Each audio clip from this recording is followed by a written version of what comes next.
Менің есімім Қонышжан Қожа, Қазақстан тарих пәні бойынша 2-ші сірес. Мен таңдаған көркем әдеби шығарма ол Сәкен Жүнісовтың Ақан сері атты романы.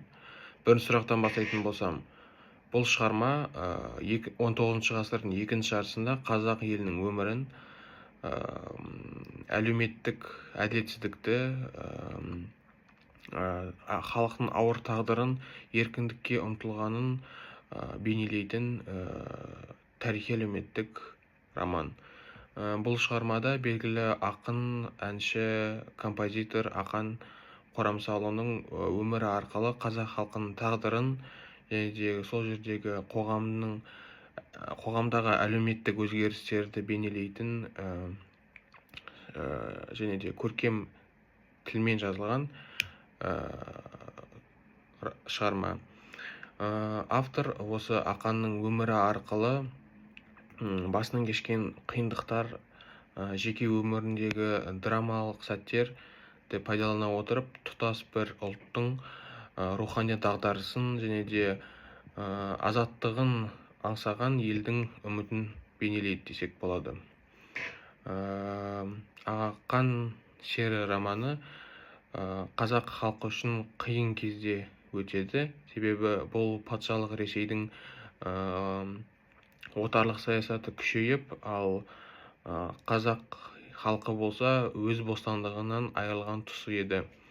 Солайша Ресей империясы қазақ жерін толықтай басып, өзінің басқару жүйесін енгізеді. Солайша хандық билік жойылып, оның орнына болыстық және әлеуметтік жүйе орнайды. Бұл жүйенің келуімен парақорлық, әділетсіздік, шен үшін таластар, теңсіздік секілділер де пайда бола бастайды. Сонымен қатар ел арасындағы өзара таластар мен әлеуметтік жіктелу де көбейе түседі. Жалпы бұл басқару жүйенің келуімен билікке тек байлар, шенеуніктер және болыстар ғана бола алатын болды, және де олар қарапайым халықтың мұңын елемей, оларды қысым жасайтын болатын. Сонымен қатар отарлық саясат болғандықтан олардың көптеген жерлерін тартып алып, алым-салықтар санын көбейтіп, және де халықтың еркіндігін шектеген. Осындай барлық әділетсіздіктерге Ақан сері өзінің әндерінде қарсы тұрып, өзінің жеке ой пікірін білдірген. Келесі 2-ші сұраққа көшетін болсам, Ақан сері романының басты идеясы ол адам еркіндігін қорғау, махаббатқа адал болу, әділетсіздікпен күресу және де ұлттық рухты сақтау. Шығармада автор Ақан сері бейнесін пайдалана отырып, еркін өмір сүруге, шындықты ашық айтуға және де әділетсіз қоғаммен күресуге шақырады. Сонымен қатар автор бірнеше мәселелерді өзінің шығармасында көтереді. Оған қысқаша тоқталатын болсам, ол мысалы махаббат бостандығы мен жеке еркіндік мәселесі. Оған мысал ретінде Ақан мен Ақтоты арасындағы махаббат айта аламын. Бұл екі адам өзара бір-бірін жақсы көрсе де бірге қосыла алмады. Оған себеп ретінде ескі салт-дәстүр мен байлардың билігі оларды бірге болуына жол бермеді. Ақтоты өзінің қалауынсыз ұзатылып кетіп, сұлап кетеді, және де осы бізде сол замандағы қыз баласының өз еркі ескерілмейтінін көрсетеді. Тағы да бір мәселе ол айтып кеткендей, теңсіздік пен әділетсіздік мәселелері. Байлар мен болыстар қарапайым халықты елемей, өз билігін сақтап қалу мақсатында түрлі зұлымдықтар мен қулықтарға барған болатын. Және де осының бәріне Ақан әділет іздеп, ел ішіндегі шындықты айтқан кезде оны да қудалап, қысым жасап, қудалап жібереді. бұл бізде сол кездегі сол қоғамдағы адамның сөз еркіндігі болмағандығын және де өз ойын айтқан адамды басып тастауды көрсетеді. Тағы да бір мәселелерді ол ұлттық рух пен өнердің құдіреті десек мәселесі. Бұл ақан бізде әнші ғана емес, ол осы әні арқылы халықтың мұңын, халықтың қайғысын және олардың арманын жырлайтын ақын. Оның өнері арқылы автор қазақ халқының рухани байлығын көрсетеді және де сөз мағынасының тереңдігін, халықтың ішкі жан дүниесін көрсетеді. Келесі үшінші сұраққа көшетін болсам, Ақан сері романы басты кейіпкері Ақан сері ол елге танымал өнер иесі. Ол тек қана ән салып қана қоймай, сонымен қатар әділдік пен еркіндік үшін күрескен, соған ұмтылған тұлғалардың бірі. Ақан шындықты жасырмай айтатын, әділетсіздікке төзбейтін, нағыз азаматтық қасиеттерге ие кейіпкер. Оның бойында көптеген рухани қасиеттер бар және де оның өнерге деген махаббаты, ой еркіндігі мен терең сезімдері де бар. Ал ол ақтотыны шын сүйеді, бірақ сол кездегі қатыгез тәртіптерге байланысты ол өзінің бақытын баяндық қыла алмайды. Ақан шын сүйе білген, ол бостандығын қорғай алған тұлға, бірақ жалғыздық пен ауыр тағдырға тап болған кейіпкер. Оның жан дүниесі өнер арқылы көрінеді. Оның әндері мен жырлары халықтың мұңын, қайғысын жеткізеді.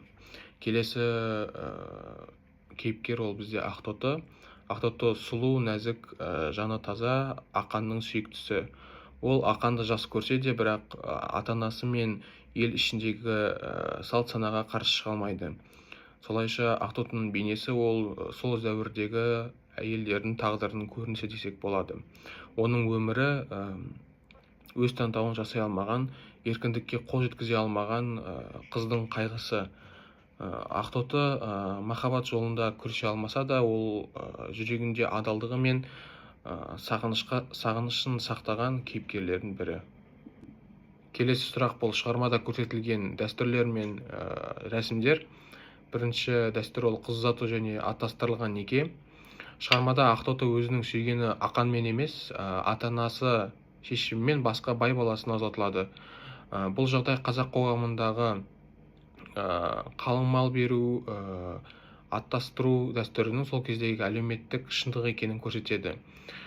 Сонымен қатар ол қыз баланың сол кездегі өз тағдырына өз тағдыры өз қолында болмағанын көрсетеді. Ақтотының махаббаты мен арманын таптап, оны сол заманның қатал ережелерінің құрбанына болғанын суреттеледі. Автор сол кездегі әйел бостандығы мен жеке таңдау құқығының мәселесін көтергісі келді. Келесі дәстүрлердің бірі ол ат жарысы және бәйге. Ат жарысы ол бізде қазақ халқының дәстүрлі ұлттық ойындарының бірі. Шығармада Ақан өзінің тұлпары құлагерді бәйгеге қосып, бірақ күншілердің тарапынан ол құлагер өлтіріледі және де бұл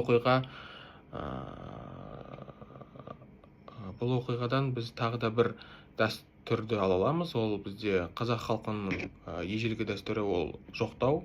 Жақын адам немесе жануар қайтыс болғанда жоқтау айтылады. Осылайша Ақан сері құлагер өлгенде жүрегінен жарып шыққан жоқтау арқылы тұлпарға деген сүйіспеншілігін, әділетсіз қоғамға өзінің ашуын көрсетеді.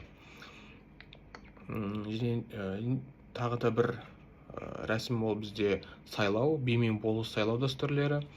Романында ел ішінде өтетін би мен болыс сайлауларын әділетсіз өтетінін анық көрсетеді. Бұл рәсімдер түрлі түпкі мағынасы ол халықты тыңдап, оларға адал қызмет ету болады. Алайда шығармада бұл сайлаулар парақорлық пен байлық пен мансап үшін айналып, шынайы әділет пен халық үні ескерілмейді. Автор бұл арқылы қоғамдағы әділетсіздікті пен билікке деген сенімсіздікті сынға алады. Бұл романды оқи отырып, мен Ақан Қорамсалұлының тек қана әнші сазгер екенін ғана білмей, оның сонымен қатар батыл, ойды еркін жеткізе алатын, әділеттілікті талап ететін нағыз ер азаматтың қасиеттеріне толы адам екеніне көзім жетті. Бұрын мен оны тек ән мен күйдің шебер ретінде елестететін, бірақ бұл роман арқылы мен ол туралы көптеген мағлұматтар білдім. Сонымен қатар қоғамдық қайраткерлік бейнесін, адам ретінде бастан кешкен көптеген азабы мен армандарын, сонымен қатар мақсаттарын мен таныстым. Тағы да бір жаңалық, ол мен қазақ халқының сол кездегі әлеуметтік жағдайы мен дәстүрлі қоғамның шынайы белгісімен таныстым. Шығарма арқылы мен сол заманның әділетсіздігі мен теңсіздіктерін, дұрыс емес билік жүйесін, рулық тартыс пен бай мен би үстемдігі секілді мәселелермен таныстым. Бұл маған қазақ тарихының осы кезеңдегі тереңірек білім алуға және түсінік қалыптастыруға көмектесті. Сонымен қатар шығармадағы салт дәстүрлер, ескі қазақ қоғамдағы махаббат, құда түсіп, қалың мал беру, бай мен билердің үстемдігі, сол кездегі қарапайым халыққа көрсетілген қысым, осы туралы көріністер де маған жаңа білім ретінде берілді.